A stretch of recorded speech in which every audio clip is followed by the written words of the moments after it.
കേരളത്തിലെ CPM party ആഭ്യന്തര തർക്കങ്ങൾ കൊണ്ട് ഉഴലുകയാണ്. ആ പാർട്ടിയുടെ ഏകാധിപത്യ പ്രവണതയ്ക്കെതിരായും ഫണ്ട് വെട്ടിപ്പുൾപ്പെടെയുള്ള അഴിമതികളെ തുറന്നു കാട്ടിക്കൊണ്ടും നിരവധി പാർട്ടി നേതാക്കന്മാരും അണികളും പ്രതികരിക്കുകയാണ്. പയ്യന്നൂരിൽ കുഞ്ഞികൃഷ്ണൻ ഉയർത്തിയ രക്തസാക്ഷി കുടുംബസഹായ ഫണ്ടിൻ്റെ വിവാദത്തിനും ചോദ്യങ്ങൾക്കും പാർട്ടി ഓഫീസ് നിർമ്മാണത്തിലെ തിരിമറികൾക്കും ഉത്തരവില്ല. ആ കണക്ക് പ്രദർശിപ്പിക്കും അല്ലെങ്കിൽ ആ കണക്ക് പ്രസിദ്ധീകരിക്കുമെന്ന് പറഞ്ഞതിൽ പാർട്ടി നേതൃത്വം പുറകോട്ട് പോയി. ആ കണക്ക് ചോദിച്ച കുഞ്ഞികൃഷ്ണനെ പാർട്ടിയിൽ നിന്ന് പുറത്താക്കി. തിരുവനന്തപുരത്തും ഇതേപോലെ തന്നെ രക്തസാക്ഷി കുടുംബത്തിൻ്റെ സഹായ ഫണ്ട് വെട്ടിപ്പ് നടത്തിയതായിട്ട് രക്തസാക്ഷി കുടുംബങ്ങൾ തന്നെ പറയുന്നു. കേരളത്തിൻ്റെ മറ്റു പല ഭാഗത്തും സാമ്പത്തിക തിരിമറി നടത്തുന്ന CPM നേതാക്കന്മാർ നിരവധിയാണ്. സഹകരണ സ്ഥാപനങ്ങളിലെ കുപ്രസിദ്ധമായിട്ടുള്ള കരിവണ്ണൂർ ഉൾപ്പെടെയുള്ള തട്ടിപ്പുകൾ. ആ കേസുകളിലെ പ്രതികളായവരെ സ്ഥാനാർത്ഥികളായിട്ട് മത്സരിപ്പിച്ചു. തദ്ദേശ തെരഞ്ഞെടുപ്പിലും അത്തരം ആളുകളെ ഇപ്പോഴും പാർട്ടി പ്രോത്സാഹിപ്പിക്കുകയാണ്. ശബരിമല സ്വർണ്ണക്കൊള്ള കേസിൽ അറസ്റ്റ് ചെയ്ത് 3 മാസത്തിലേറെ ജയിലിൽ കിടന്നവർക്കെതിരെ പാർട്ടി ഇതുവരെ കമ എന്നൊരക്ഷരം നടപടി സ്വീകരിച്ചിട്ടില്ല. അവരെ സംരക്ഷിക്കുന്ന നിലപാടാണ് സ്വീകരിച്ചത്. പത്മകുമാറായാലും വാസുവായാലും ശബരിമല മോഷണ കേസിലെ പ്രതികളാണ്, സ്വർണ്ണക്കൊള്ള കേസിലെ പ്രതികളാണ്. അവർക്കെതിരെ ഒരു നടപടിയും സ്വീകരിച്ചിട്ടില്ല. ആ പാർട്ടിയാണ് കോൺഗ്രസിൻ്റെ വയനാട് ഭവന നിർമ്മാണ ഫണ്ടിൻ്റെ പേരിൽ ഞങ്ങളെ മുഖ്യമന്ത്രി ഉൾപ്പെടെയുള്ള ആളുകൾ അടിസ്ഥാനരഹിതമായ ആക്ഷേപം ഉന്നയിച്ച് ഞങ്ങൾക്കെതിരായിട്ട് പ്രചരണം നടത്താൻ വേണ്ടി പരിശ്രമിക്കുന്നത്. ഞങ്ങൾ ഈ കാര്യത്തിൽ മുഖ്യമന്ത്രിയായിട്ടൊരു സംവാദത്തിന് തയ്യാറാണെന്ന് പലവട്ടം പറഞ്ഞു.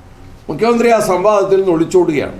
അപ്പോൾ അതുകൊണ്ട് വയനാട് ദുരന്തത്തിൽ ഞങ്ങൾ ഗവൺമെൻറ്റുമായിട്ട് ഏറ്റവും അധികം സഹകരിച്ച പ്രതിപക്ഷമാണ് കേരളത്തിലുള്ളത്. അന്ന് വയനാട് ദുരന്തത്തിൽ അവിടുത്തെ ജില്ലാ പഞ്ചായത്ത് കോൺഗ്രസ് ആയിരുന്നു, ഗ്രാമപഞ്ചായത്ത് UDF ആയിരുന്നു, MLA നിങ്ങൾക്കറിയാം അത് സിദ്ദിഖാണ്, അതുപോലെ MP രാഹുൽ ഗാന്ധിയും പിന്നീട് പ്രിയങ്ക ഗാന്ധിയുമാണ്. അവരെല്ലാവരും ആ ദുരന്ത മുഖത്ത് ഓടിയെത്തുകയും പരമാവധി സർക്കാർ സംവിധാനങ്ങളുമായിട്ട് സഹകരിക്കുകയും ചെയ്തു. എല്ലാ MLA മാരും അവരുടെ 1 മാസത്തെ ശമ്പളം കൊടുക്കണമെന്ന് പറഞ്ഞു.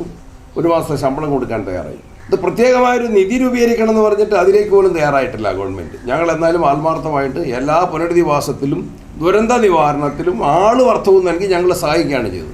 സമീപത്തുള്ള കോൺഗ്രസിൻ്റെ നേതൃത്വത്തിലുള്ള ഗവൺമെൻറ്റുകൾ, കർണാടക തെലങ്കാന ഗവൺമെൻറ്റുകളും അവരും ആ വിഷയത്തിൽ അയൽ സംസ്ഥാനത്തിൻ്റെ ദുരന്തത്തിൽ സഹായിക്കാൻ ശക്തമായ മനോഭാവമായിട്ട് അവരും രംഗത്ത് വന്നു. വലിയ തുക അവരും കൊടുത്തിട്ടുണ്ട്.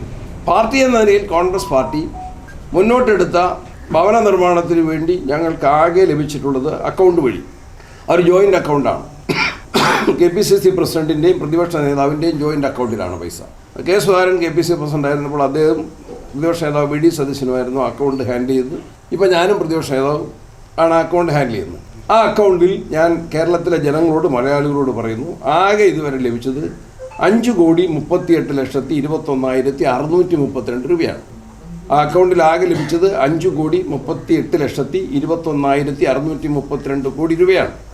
അതിൽ 2 ഘട്ടങ്ങളിലായിട്ട് KPCC പ്രസിഡൻറ്റിൻ്റെ പേരിൽ, അത് പേഴ്സണലായിട്ടല്ല, ആരോ ഒരു തമാശ പറഞ്ഞു, അത് സണ്ണി ജോസഫും സതീശനും നാമനിർദ്ദേശ പത്രികയിൽ ഈ സ്ഥലം കാണിച്ചിട്ടില്ലല്ലോ എന്ന് പറഞ്ഞു. അതവരുടെ അറിവില്ലായ്മയായിരിക്കാം.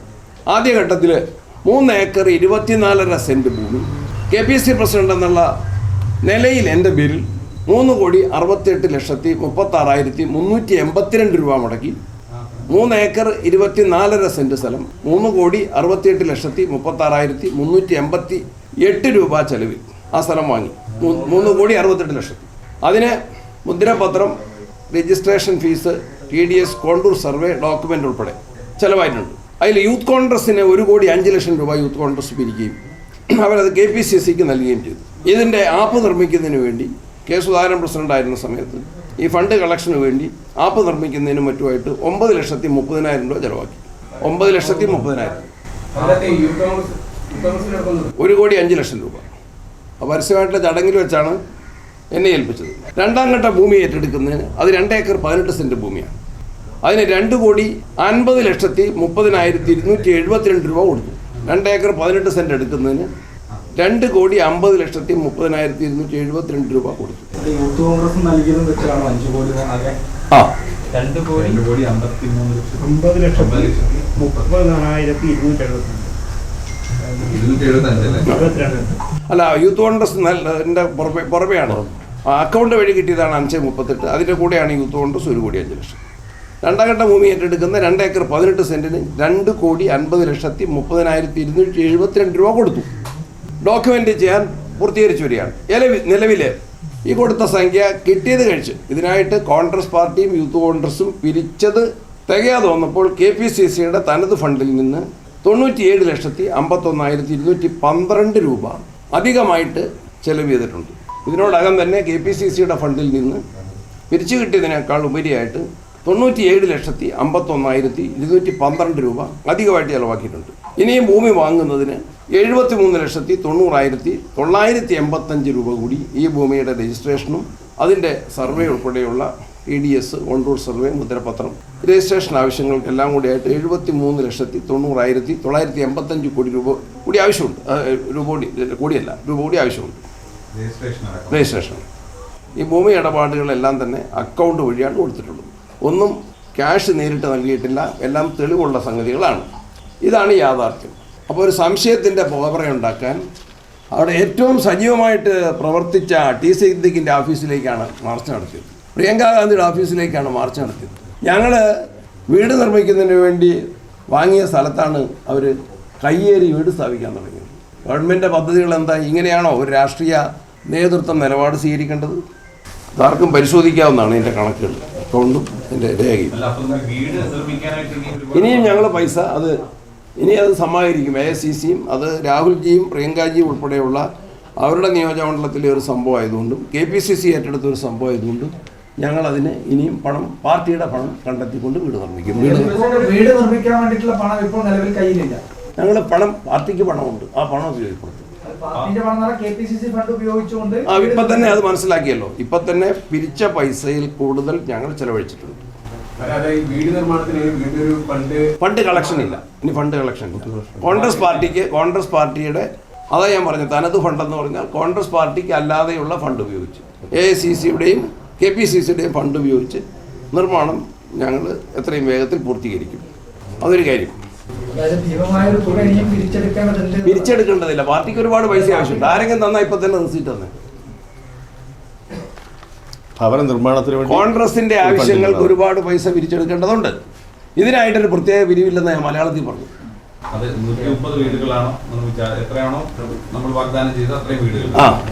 അതൊന്ന്. പിന്നത്തെ കാര്യം, കണ്ണൂർ ജില്ലയിലെ തെരഞ്ഞെടുപ്പ് നീതിപൂർവമാക്കാൻ കേന്ദ്ര തെരഞ്ഞെടുപ്പ് കമ്മീഷനും കേരളത്തിലെ മുഖ്യ തെരഞ്ഞെടുപ്പ് ഉദ്യോഗസ്ഥനും ഇടപെടണമെന്ന് ഞങ്ങൾ ആവർത്തിച്ച് ആവശ്യപ്പെടുകയാണ്. കണ്ണൂർ ജില്ലയിലെ തെരഞ്ഞെടുപ്പ് നീതിപൂർവമല്ലാതാക്കുന്നതിനുള്ള ഏകപക്ഷീയമാക്കാൻ ഭരണകക്ഷിയായ മാർക്സിസ്റ്റ് പാർട്ടിക്ക് ഒത്താശ ചെയ്യുന്ന സമീപനമാണ് ഇവിടുത്തെ ജില്ലാ ഭരണാധികാരികളും തെരഞ്ഞെടുപ്പ് ഉദ്യോഗസ്ഥരും ചെയ്യുന്നത്. പേരാവൂർ നിയോജകമണ്ഡലത്തിൽ ഇതുവരെയും പോളിംഗ് ഉദ്യോഗസ്ഥന്മാർക്ക് അവരുടെ ബാലറ്റ് പേപ്പർ കിട്ടിയിട്ടില്ല. ഇന്നലെയും ഇന്നുമായിട്ട് അവർ നെട്ടോട്ടം ഓടുകയാണ്. ഇന്നലെയും മിനിഞ്ഞാന്നുമായിട്ട് അവർ നെട്ടോട്ടം ഓടുകയാണ്. ഇന്നും അത് കിട്ടിയിട്ടില്ല. അത് എപ്പോൾ കിട്ടുമെന്നുള്ള ഉത്തരവില്ല. മറ്റ് നിയോജകമണ്ഡലങ്ങളിൽ കൊടുത്തു കഴിഞ്ഞു. ഇന്നലെ ഈ കഴിഞ്ഞ ദിവസങ്ങളിലെ വീടുകളിൽ കയറി ആളുകളുടെ വോട്ട് രേഖപ്പെടുത്തുന്നുണ്ടല്ലോ, 85 വയസ്സ് കഴിഞ്ഞവരുടെ, കിടപ്പ് രോഗികളുടെ, അതിൻ്റെ ഒരു ഫോട്ടോയായത്, ആ പെട്ടിയുടെ ഒരു ഫോട്ടോയായത്. ആ പെട്ടിയിലെ അതിനുള്ള ഗ്യാപ്പ് ഉണ്ടല്ലോ, ഓട്ട അല്ലെങ്കിൽ തുള, അത് എത്ര വലുതാണ്? ഇതിപ്പോൾ എല്ലാവരും ചെയ്താൽ നിങ്ങൾ ഒറിജിനൽ എവിടെയെങ്കിലും പെട്ടി ഒന്ന് പരിശോധിക്കണം. അതിൻ്റെ അർത്ഥം എന്താണ്? ഇതിന് യാതൊരു സെക്യൂരിറ്റി ഇല്ല. ഇതാർക്കും ഇത് കുടഞ്ഞിട്ടാൽ ഇത് താഴേക്ക് വരും. ഇതൊരു കമ്പി ഉണ്ടോ ഒരു ഈർക്കിളി ഉണ്ടോ വോട്ടെടുക്കാം. അല്ലാതെ തന്നെ ഇങ്ങനെ കമത്തിയാൽ ഈ ബാലറ്റ് പേപ്പർ എന്തിനാ ഇത്രയും ഒരു ചെറിയ ബാലറ്റ് പേപ്പർ അതിലേക്ക് ഇൻസർട്ട് ചെയ്യാൻ, അതിലേക്ക് നിക്ഷേപിക്കൽ മാത്രമാണല്ലോ. തിരിച്ചെടുക്കുന്ന ലോക്കല്ലേ, അതെ, ലോക്ക് തുറന്നിട്ടില്ലേ തിരിച്ചെടുക്കേണ്ടത്. അതിലേക്ക് നിക്ഷേപിക്കാൻ ഒരു നേർച്ചപ്പെട്ടി, അമ്പലത്തിലെ പള്ളികളിലെ പോലെ ഒരു നേർച്ചപ്പെട്ടി പോലെ അതിലേക്ക് ഇൻസർട്ട് ചെയ്യാനുള്ള ഒരു ചെറിയ ദ്വാരം മാത്രം മതിയെന്നിരിക്കെ അതിൽ നിന്ന് കൃത്രിമമായിട്ട് കളവായിട്ട് വോട്ട് തിരികെ എടുക്കാൻ സാധിക്കുന്ന തരത്തിലാണ് നിർമ്മിച്ചിട്ടുള്ളത്. ഇത് എൻ്റെ ശ്രദ്ധയിൽപ്പെട്ടിയപ്പോൾ ഞാൻ തന്നെ ജില്ലാ കളക്ടറുമായിട്ട് സംസാരിച്ചു. അപ്പോൾ അദ്ദേഹം അതിൻ്റെ യാഥാർത്ഥ്യം മനസ്സിലാക്കി ഇത് പരിശോധിക്കും, അല്ലെങ്കിൽ ഇതിന് തെറ്റുവരുത്താത്ത രൂപത്തിലുള്ള സംവിധാനങ്ങൾ ഉണ്ടാക്കും എന്ന് പറയുന്നതിന് പകരം എന്നോട് അദ്ദേഹം കയർത്തും തട്ടിക്കയറിയും സംസാരിക്കുകയത്. സാധാരണഗതിയിൽ നവീൻ ബാബുവിൻ്റെ വിഷയം ഉണ്ടായപ്പോൾ പോലും ഞാൻ കയർത്ത് സംസാരിക്കാത്ത ആളാണ് കളക്ടർക്കെതിരെ. പക്ഷേ ഇത്തരം കാര്യങ്ങളിൽ അദ്ദേഹം ഭരണകക്ഷിയുടെ ഏജൻ്റായി പ്രവർത്തിക്കുന്നതിന് ഞങ്ങൾ ചോദ്യം ചെയ്യുക തന്നെ ചെയ്യും. ഇതിന് ഉത്തരം പറയണം. ഇതെന്തിനു വേണ്ടിയാണ് ഇങ്ങനെ ഒരു ഹാള് നിർമ്മിച്ചത്, ദ്വാരം നിർമ്മിച്ചത്? ഇവിടെ കൈപോലും കിടക്കും. ഒരു ഈർക്കിളിയോ ഒരു കമ്പി കഷ്ണമോ ചെറിയ വോട്ടിൽ ഒരു കുടുക്കുണ്ടാക്കിയിട്ട് ഒരു കുടിലോ എടുക്കത്തക്ക രൂപത്തിൽ this can be misused, this can be tampered. ഈ ഇതിനുള്ളിലുള്ള ബാലറ്റ് പേപ്പർ അത് തിരുത്താൻ പറ്റും. അത് എടുത്ത് ഇരിട്ടി മുനിസിപ്പാലിറ്റിയിൽ അങ്ങനെ അനുഭവം ഉണ്ട്. ഒരു വാർഡിൽ 12 വോട്ടുകൾ പോസ്റ്റൽ ബാലറ്റ് ചെയ്തു. ഞങ്ങൾക്ക് കൃത്യമായിട്ട് അറിയാം UDF കുറച്ച് വോട്ടുകൾ അതിലുണ്ട്. കൃത്യമായിട്ട് ആളുകൾ അറിയാമല്ലോ. നിങ്ങൾ ആർക്കാ വോട്ട് ചെയ്യുന്നതൊക്കെ ഏതാണ്ട് അറിയുന്നവരുണ്ടല്ലോ. നിങ്ങൾ പത്രക്കാരൊക്കെ കണക്കൂട്ടുന്നത് അങ്ങനെയല്ലേ. അവസാനം വോട്ടെണ്ണുമ്പോൾ 12 വോട്ടും LDF. കാരണം ഇങ്ങനത്തെ ഗ്യാപ്പാണ്. ഈസിലി അതിൽ നിന്ന് എടുക്കാൻ പറ്റുന്ന രൂപത്തിലുള്ള ടാപ്പ്. അത് ജില്ലാ കളക്ടർ എടുത്ത് ചൂണ്ടിക്കാട്ടിയപ്പോൾ സാധാരണ കോമൺ സെൻസിൽ ഇത് അധികമായി പോയി, ഇതിന് പരിഹാരം ഉണ്ടാക്കാം, അല്ലെങ്കിൽ ഒരു ചെക്ക് ഇതിൻ്റെ അകത്തുണ്ടാവും എന്ന് പറയുന്നതിന് പകരം അദ്ദേഹം എന്നോട് ഇത് മാധ്യമങ്ങളോട് പറഞ്ഞു, അല്ലെങ്കിൽ നിങ്ങൾ മുകളിൽ പറഞ്ഞു എന്നാണ് പറഞ്ഞത്. അപ്പോൾ അദ്ദേഹം ഉത്തരവില്ല. ഈ കാര്യത്തിന് കണ്ണൂർ ജില്ലാ കളക്ടർക്ക് ഉത്തരവില്ല. അവരാണ് നിർമ്മിച്ചത്. മനഃപൂർവ്വമാണ്, ബോധപൂർവ്വമാണ്. തിരഞ്ഞെടുപ്പ് അട്ടിമറിക്കാൻ വേണ്ടി പരിശ്രമിക്കുന്നു. അതാണ് KC വേണുഗോപാൽ AICC ജനറൽ സെക്രട്ടറിയും DCC പ്രസിഡന്റും പറഞ്ഞത്. അതിന് ഉത്തരം മുട്ടുമ്പോൾ കൊഞ്ഞനം കാണിക്കുന്ന നിലപാട് പാടില്ല. ഇതിനെ കേന്ദ്ര തെരഞ്ഞെടുപ്പ് കമ്മീഷനും സംസ്ഥാനത്തെ CEO-യും ഈ കാര്യത്തിൽ ഇടപെടണം. ഗവൺമെൻറ് അല്ല തെരഞ്ഞെടുപ്പ് നടത്തേണ്ടത്, ഇലക്ഷൻ കമ്മീഷനാണ് എന്ന് ഞങ്ങൾ ഓർമ്മപ്പെടുത്തുകയാണ്. പ്രസിഡന്റ്, ഈ പെട്ടിയുടെ കാര്യത്തിൽ ഈ വോട്ട് നിക്ഷേപിച്ച് കഴിഞ്ഞാൽ നേരെ ഇലക്ഷൻ കമ്മീഷന്റെ കയ്യിലേക്കാണല്ലോ അത് പോകുന്നത്. അതിനിടയിൽ ഉദ്യോഗസ്ഥരെ നോക്കിയാണ് പറയുന്നത്. ഇപ്പോഴും നടത്താമല്ലോ. ഇത് എവിടെ കൊണ്ട് വെക്കുന്നത്? എന്തിനാ ഇത്? This A question of common sense. നിങ്ങൾ നേർച്ചപ്പെട്ടി കണ്ടിട്ടില്ലേ? ഇവിടെ കണ്ടിട്ട് നേർച്ചപ്പെട്ടി. അമ്പലങ്ങളിൽ കണ്ടിട്ടില്ലേ? പള്ളിയിൽ കണ്ടിട്ടില്ലേ? ഇതെന്തിനാ? അദ്ദേഹം പറഞ്ഞ ഒരു പേപ്പർ, ഒരു ബാലറ്റ് പേപ്പർ അതിനുള്ളിലേക്ക് തള്ളിയിടാൻ വേണ്ടി മാത്രമാണ് ഈ ഹാൾ. അത് നിർമ്മിക്കുന്നവർക്ക് അറിയാൻ മേലെ, അല്ലെങ്കിൽ നിർമ്മിക്കാൻ നിർദ്ദേശം കൊടുക്കുന്നവർക്ക്, സൂപ്പർവൈസ് ചെയ്യുന്നവർക്ക് അറിയാൻ മേലെ. എന്തിനാണ് ഇങ്ങോട്ട് എടുക്കാനുള്ള ഫെസിലിറ്റി ഉണ്ടാക്കുന്ന ഒരു സംവിധാനം? അതെവിടെ ഏത് ഘട്ടത്തിലും മിസ്യൂസ് ചെയ്യപ്പെടാമല്ലോ. ഏതിൻ്റെ പരിവമൊന്നുമില്ല അകത്തേക്ക്. ഉദ്യോഗസ്ഥന്മാരാരാ വെച്ചേക്കുന്നത്? സർവ്വസ്ഥലത്തും മാർക്സിസ്റ്റ് പാർട്ടി അനുഭാവികളെ മാത്രമാണ് വെച്ചിരിക്കുന്നത്. സാറിന് ഇലക്ഷനിൽ അത് നറുക്കിട്ടെടുത്ത് എല്ലാ സംഘടനയിലെ ആളുകളെ വെക്കാറുണ്ടെങ്കിൽ ഇപ്രാവശ്യം ഏക വിഷയമായിട്ടാണ് ഉദ്യോഗസ്ഥ വിന്യാസം. അതും കൂടി കൂട്ടി വായിക്കുമ്പോഴാണ് ഈ അപകടം കൂടുതൽ ശക്തമായിട്ട് വരുന്നത്. ഈ വിഷയം ചൂണ്ടിക്കാട്ടിയപ്പോൾ കളക്ടർ താങ്കളോട് തട്ടിക്കയറുകയാണ് ചെയ്തത്. ഞാൻ ഒരിക്കൽ പറഞ്ഞില്ലേ, കളക്ടറോട് ചോദിക്കും. താങ്കൾ പ്രധാനപ്പെട്ട ഒരു പ്രധാനപ്പെട്ടതല്ല, ഞാൻ ഒരു സാധാരണക്കാരനാണ്. പക്ഷെ ചൂണ്ടിക്കാട്ടിയതിന് അദ്ദേഹത്തിന് ഉത്തരവില്ലായിരുന്നു. ഇതിനകത്ത് ഇപ്പൊ താങ്കളിപ്പോ പറഞ്ഞു ഈ വോട്ട് മുൻ അനുഭവങ്ങൾ അങ്ങനെ ഉണ്ട് പറഞ്ഞു. അതായത് UDF ചെയ്യുമെന്ന് ഉറപ്പുള്ള വോട്ടുകൾ പരിശോധിച്ചപ്പോൾ പിന്നീട് എല്ലാം LDF വന്ന രീതിയിൽ കണ്ടു എന്ന് പറഞ്ഞു. സ്വാഭാവികമായിട്ട് ഇങ്ങനെ ചെയ്ത വോട്ട് UDF ചെയ്തതാണെങ്കിൽ അത് അസാധുവാക്കി കളയാനല്ലേ പറ്റും, LDF വരുത്താൻ അങ്ങനെ പറ്റും? അല്ലല്ല, അത് ഞാനിപ്പോൾ എൻ്റെ വിദ്യ പഠിപ്പിക്കേണ്ട. ഇത്രയും കളവ് ചെയ്യുന്നവർക്ക് ബാക്കിയായിരുന്നു നിങ്ങൾ അവരോട് ചോദിക്കും. ഇപ്പം എൻ്റെ ബൂത്തിൽ, എൻ്റെ വീട്ടിൽ ചോദ്യം, എൻ്റെ വീട്ടിൽ നോട്ട് ചെയ്ത് പോയി. ഈ ബൂത്തിൽ വോട്ടെണ്ണുമ്പോൾ ഒരു വോട്ട് പോലും UDF ഞാൻ വോട്ട് ചെയ്തു, ഒരു വോട്ട് പോലും UDF എന്ന് വന്നാൽ അതാണ് ഞങ്ങൾക്ക് ഇരിട്ടി മുനിസിപ്പാലിറ്റിയിലുള്ള അനുഭവം. പോയിന്റ് അതിൻ്റെ കൂടെ പോയിന്റ് പറയുന്നത് ഇത് ഇത്തരത്തിൽ മാൽ പ്രാക്ടീസ് ചെയ്യാനുള്ള സാധ്യത ഇതിൻ്റെ അകത്ത് പ്രകടമല്ലേ. അത് ഞാനിപ്പോൾ പറയുന്നില്ല. ടാമ്പർ ചെയ്യുക എന്ന് പറഞ്ഞാൽ അല്ല, ഇടപെടുക, തിരുത്താം, നശിപ്പിക്കാം, സബ്സ്റ്റിറ്റ്യൂട്ട് ചെയ്യാം. അത്രയും കൂടെ ബുദ്ധി ഇനി നമ്മളായിട്ട് പറഞ്ഞു കൊടുക്കണം. നേരത്തെ ഒരു ഏകദേശം കണക്കുകൂടൽ ഉണ്ടായിരുന്നില്ല. കളക്ടറിന് ഇത്ര വേണ്ട വരും, വീട് വെക്കാൻ ഇത്ര പൈസ വേണ്ട വരും, ഏകദേശം ഒരു കണക്കുകൂടൽ ഉണ്ടായിട്ടുണ്ടാവില്ലേ? ഇല്ലില്ല. ഈ 130 പ്രഖ്യാപിക്കുമ്പോൾ എന്താണെങ്കിലും ആ ചെലവ് ചെയ്യാനാണ് തീരുമാനം. അതിന് എസ്റ്റിമേറ്റ് രാഷ്ട്രീയ പാർട്ടികളൊന്നും സാധാരണ അവർ കമ്പനി വീടുണ്ടാക്കുന്ന പോലെ, അല്ലെങ്കിൽ വീട്ടുകാരൻ വീടുണ്ടാക്കുന്ന പോലെ, ബാങ്കിൽ നിന്ന് ലോൺ എടുക്കുന്ന പോലെ എസ്റ്റിമേറ്റ് ഉണ്ടാക്കിയിട്ടല്ല കളക്ഷൻ ചെയ്യുന്നത്. നല്ല ടാർഗറ്റ് ഉണ്ട്. ചിലപ്പോൾ അല്ലല്ല അതൊന്നും അത് ഇതിനാ ഞങ്ങളുടേതായ എഫർട്ട്, ഞങ്ങളുടെ കോൺട്രിബ്യൂഷൻ അതിലേക്ക് കൊടുക്കുന്നു. ഇല്ലില്ല, ആ ഫണ്ടൊക്കെ കിട്ടിയിട്ടുണ്ട്. ആ ഫണ്ടിൻ്റെ അകത്ത് ഞങ്ങളുടെ എല്ലാവരുടെയും ഫണ്ട്. ഇപ്പം എൻ്റെ ഫണ്ട് പോയത്, എൻ്റെ ഫണ്ട് ഒരു കാര്യം കൂടെ പറഞ്ഞേക്കാം. ഇവിടെ എനിക്കെതിരെ ഒരു സോഷ്യൽ മീഡിയ പ്രചരണമുണ്ട്. CPM-ൻ്റെ ഷാഫിക്കെതിരെ കാഫിർ സ്ക്രീൻഷോട്ടായിരുന്നെങ്കിൽ എനിക്കെതിരെ ഉന്മേഷിൻ്റെയൊക്കെ വാട്സപ്പിലുണ്ടാവുമല്ലോ, ഇല്ലേ? എനിക്കെതിരെ പറഞ്ഞിരിക്കുന്ന വയനാട് ദുരന്തത്തിൽ 10 രൂപ കൊടുക്കാത്ത MLA എന്നാണ് എനിക്കെതിരെ വിശേഷം ഉണ്ടാക്കിയിരിക്കുന്നത്. അപ്പം ഞാനത് പരതിയപ്പോൾ, ഞാനല്ല എൻ്റെ PA പരതിയപ്പോൾ, ചീഫ് സെക്രട്ടറി എനിക്ക് അയച്ച നന്ദി രേഖപ്പെടുത്തിക്കൊണ്ട് 50,000 രൂപ എൻ്റെ ശമ്പളം കൊടുത്തതിൻ്റെ നന്ദി രേഖപ്പെടുത്തിക്കൊണ്ടുള്ള കത്തും അതിൻ്റെ കൂടെ എനിക്ക് അയച്ച റിസീറ്റും കൂടെ എൻ്റെ കടലാസ് റെക്കോർഡിലുണ്ട്.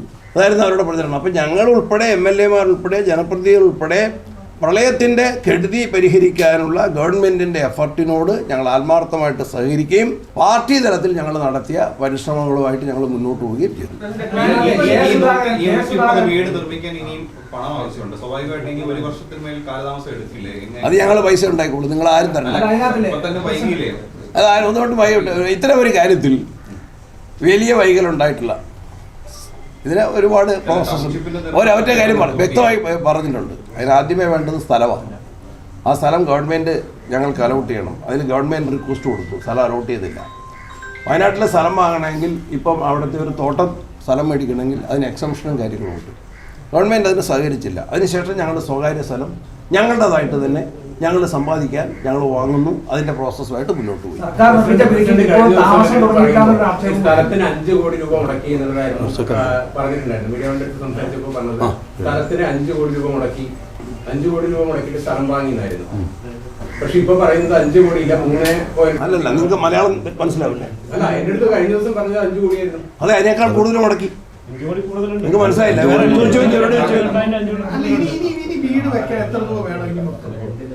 അപ്പൊ പറഞ്ഞുതരാം. ആദ്യത്തെ ഈ ചോദ്യത്തിനല്ലേ ആദ്യം മറുപടി. 3,68,36,388 രൂപ മുടക്കി ആദ്യത്തെ സ്ഥലം മേടിച്ചു. രണ്ടാമത്തെ സ്ഥലത്തിന് 2,50,30,272 രൂപ കൊടുത്തു. അപ്പോൾ മനസ്സിലായില്ലേ? 5 കോടി എന്ന് റഫായിട്ട് പറഞ്ഞത് 5 കോടി കൂടുതൽ 6 കോടിയായി.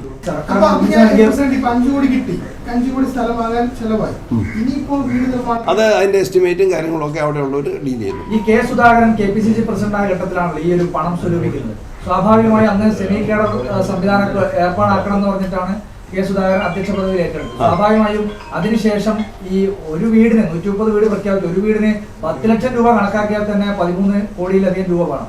സ്വാഭാവികമായിട്ട് അതുപോലും പിരിഞ്ഞു കിട്ടാത്ത സംഘടനാ സംവിധാനത്തിന്റെ പരാജയമല്ലേ? കേരളത്തിലെ സംഘടനാ സംവിധാനത്തിന്റെ വിജയമാണ് പാർലമെന്റ് ഇലക്ഷനിലെയും തദ്ദേശ തെരഞ്ഞെടുപ്പിലെയും അഭൂതപൂർവമായ വിജയം. അല്ല, ഫണ്ട് പിരിവിന്റെ കാര്യത്തിലാണ് അതിന് ഉത്തരവില്ല. ഫണ്ട് പിരിവും ഇത്രയും നടത്തിയതും സംഘടനാ സംവിധാനം അതിശക്തമാണ്. അതിശക്തമായ